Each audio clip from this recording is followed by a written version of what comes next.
సార్లమ్మ జాతరకు సంబంధించి చాలా రోజుల నుంచి నేను చిన్నతనం నుంచి కూడా చూస్తున్నాను సార్. ప్రభుత్వాలు కోట్ల రూపాయలు ఇన్ఫ్రాస్ట్రక్చర్ కోసం ఖర్చు పెడతా ఉంటే అవి ప్రతి ఏడాది ప్రతి 2 నెలలకు ఒకసారి పెడతా ఉంటాయి. పాతవి పోతూ ఉంటాయి, మళ్ళీ కొత్త వేస్తూ ఉంటాయి. అట్లా కాకుండా పర్మనెంట్గా ఒకసారి వేసినామంటే ఈసారి మళ్ళొకసారి దానికోసం ఖర్చు పెట్టేటువంటి అవకాశం లేకుండా ఒకటి చేయాలి సార్.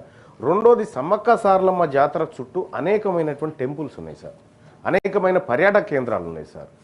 సో ఇక్కడ కూడా ఇన్ఫ్రాస్ట్రక్చర్ పెంచాల్సినటువంటి అవసరం ఉంది సార్. అక్కడ మౌలిక సదుపాయాలు పెరగడం వల్ల పర్యాటకులు కూడా పెరిగిపోతారు సార్. ఇంకా నేను మా కుటుంబంతో ఆదివాసి గూడాలకు ఒకసారి పోయినటువంటి సందర్భంలో సార్, అక్కడ చాలా చారిత్రాత్మకమైనటువంటి ఆదిమానవుల కాలం నాటి చరిత్ర కొంత అక్కడ ఉంది సార్.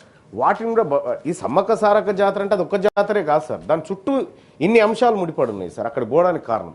అయితే సమ్మక్క సారక్క జాతరలో సార్ ఇక జాతర అయిపోయినాక 2 రోజులకు 3 రోజులకు అటెంకాలు ఎవడన్నా పోయి చూస్తే ఎంత ఆగం ఉంటుందంటే సార్, బయటనే విసర్జన చేస్తూ ఉంటారు, మలమూత్ర విసర్జనలు చేస్తూ ఉంటారు. అట్లా లేకుండా జాతర పరిశుభ్రతను కాపాడాల్సినటువంటి అవసరం ఉంది సార్.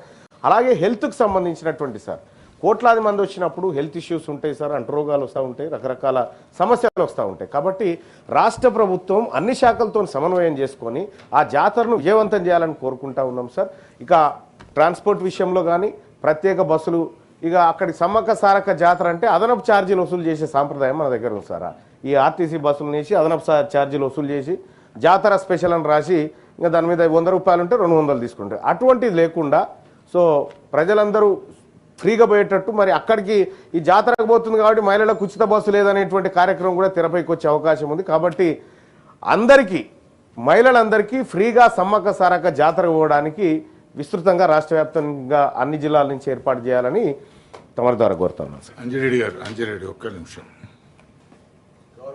సభ్యులు నెల్లిగడ్డ సత్యం గారు కానీ, అదేవిధంగా కొమరయ్య గారు కానీ, పెద్దలు ప్రకాష్ గారు కానీ, బసవరావు సారయ్య గారు కానీ, అంజిరెడ్డి గారు కానీ చెప్పిన ప్రకారంగా అధ్యక్ష, బలహీన వర్గాలకు సంబంధించి ఈ ప్రభుత్వం అన్ని రకాల వారు చెప్పిన సూచనలు కూడా పరిగణలోకి తీసుకుంటాం.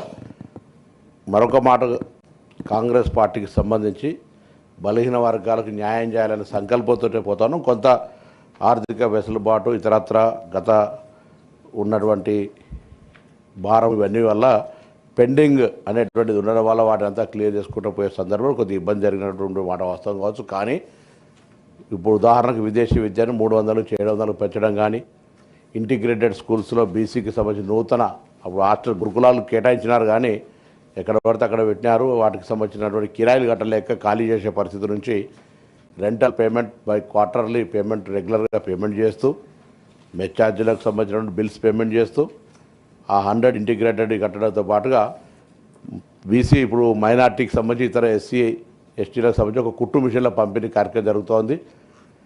బీసీల పక్షాన కూడా త్వరలో ఒక ప్లాన్ కుట్టు మిషన్లను రాష్ట్ర వ్యాప్తంగా అన్ని 119 నియోజకవర్గాల్లో కుట్టు మిషన్లు బీసీ మహిళలకు ఇచ్చి స్వయం ఉపాధిగా పెరిగే అవకాశంతో పాటుగా ఇటీవలనే మధిర కాన్స్టిట్యున్సీలో ఒక మహిళలు బీసీల మహిళలందరూ కూడా పాడి పరిశ్రమ ద్వారా ఒక పథకాన్ని కూడా లాంచ్ చేయడం జరిగింది. ఆ విధంగా ముందు పైలట్గా తీసుకొని మిగతా కాన్స్టిట్యున్సీలంతా కూడా మహిళలకు బీసీ మహిళలందరూ కూడా పాడి పరిశ్రమను అభివృద్ధి చేసే అంశం కావచ్చు, ఏ విధంగా చేసే కార్యక్రమం తీసుకుంటున్నాం అధ్యక్ష. తప్పక గౌరవ సభ్యులు సూచించినట్టుగా డెఫినెట్లీ ఒక వీలైతే గౌరవ ఉప ముఖ్యమంత్రి గారిని ముఖ్యమంత్రి గారిని కూడా ఆహ్వానించి తొందరలోనే ఇవాళ రేపా ఎట్లా అనేటువంటిది ఈ వీలైనంత తొందరలో సమావేశం బీసీ ప్రజాబ్రహ్మణ కూడా చెప్పడం జరిగింది. అది బీసీ సప్లాన్ ఇష్యూ కావచ్చు, సప్లాన్ మా మేనిఫెస్టోలో ఉంది. ఒక శాంటిటీ ఉంటే తప్పకుండా కొంత కాన్ఫిడెన్స్ పెరిగి ఇప్పటికే బీసీల పట్ల ఈ దేశంలో అనేకమైనటువంటి నిర్ణయాలను లేదా రిజర్వేషన్లకు సంబంధించి ఒక ప్రక్రియను న్యాయపరంగా అది ఆగి ఉంది. నేను గౌరవ భారతీయ జనతా పార్టీ సభ్యులు ఇక్కడ 2 ఉన్నారు. ఆ కేంద్రంలో ఆగున్న దాని మీద కొంత ఒత్తిడి చేస్తే 42% అన్ని రంగాల్లో బలహీన వర్గాలకు హక్కుగా వచ్చేటువంటి అవకాశం ఉంటుంది. ఆ ఫైల్స్ అక్కడ ఆగి ఉన్నాయి.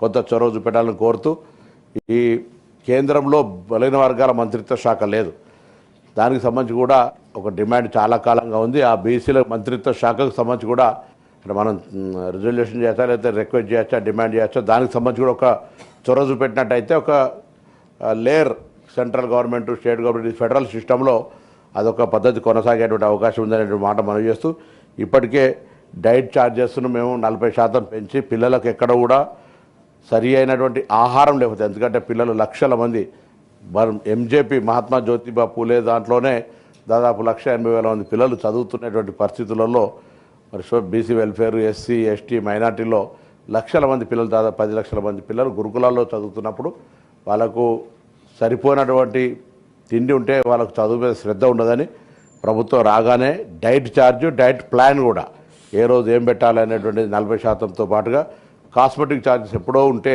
వాటిని కూడా పెంచి ఫస్ట్ ఎడ్యుకేషన్ టాప్ ప్రయారిటీ ఇచ్చేట్టుగా కార్యక్రమం తీసుకుంటాను.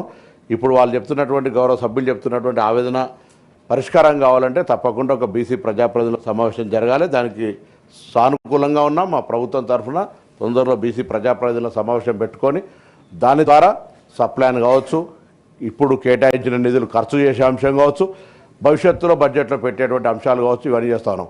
అయితే ఇప్పటికే తెలంగాణ ప్రభుత్వం తరఫున ఇందిరమ్మ ఇళ్ల కార్యక్రమం తీసుకున్నాం అధ్యక్ష. మీ అందరికి మీ ద్వారా సభ్యులు తెలియజేస్తున్నాం. అందులో అనేక లక్షల మంది బీసీ లబ్ధిదారులు ఉన్నారు.